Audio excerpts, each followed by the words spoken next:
Let's take a look at some of the great new functionality in sheet metal. Firstly, we now have the ability to sweep sheet metal geometry, so we can create components like this wire channel.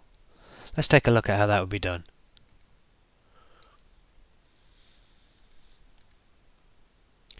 So we now have a new type of flange called a swept flange, and the command works in the same way as a solid or a surface sweep. We simply select the profile we want to sweep, the path that we want it to follow, and we're done. And of course, being a SolidWorks sheet metal part, we can simply flatten it.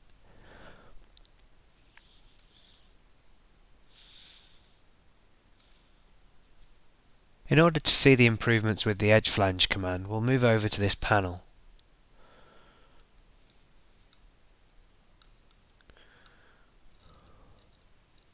Firstly, we want to create an edge flange on the underside. And we want to set the length of that flange using the up to vertex.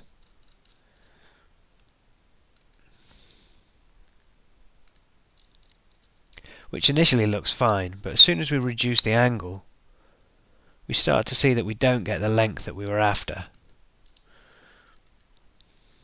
This is because the length is measured normal to the flange plane itself. What we wanted is it to remain parallel to the original base flange, which is the new option in SolidWorks 2012. Now as we reduce the angle, or set it down to the required 45, we can see that we get the length of the edge flange we required.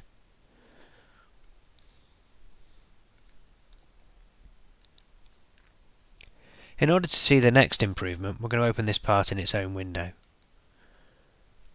We're going to add another edge flange onto our previous one.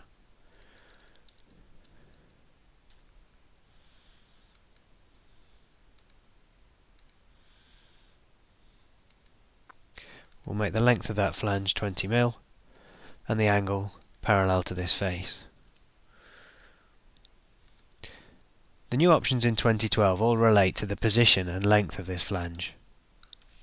We've always had the ability to put the material inside, outside, have the bend end outside, or measure it from the virtual sharp.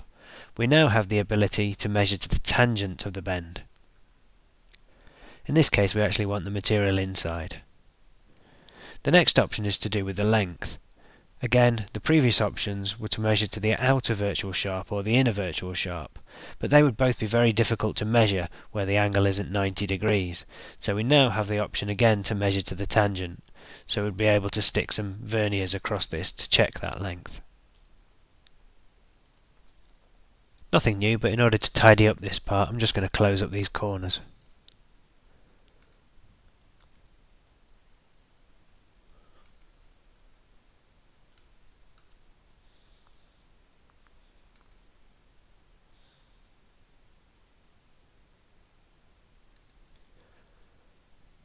Then we'll have a look at some of the improvements in the forming tool command. First we'll drag in this wire clip. Now rather than having to press tab before I let go in order to change the side in which the tool would be pressed from, I can now flip it afterwards. We've also got the option to change the angle here. If I require multiple copies of this tool, I can now just go to the Positions tab and drop points onto the sketch, very much like we would in the Hole Wizard.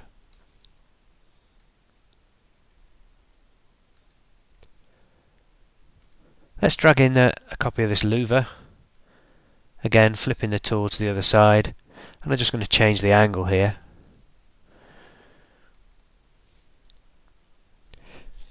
Now we may want a bigger louver.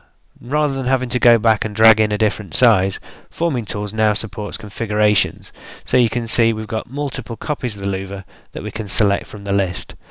And again, we're just going to place a few of these onto our sketch.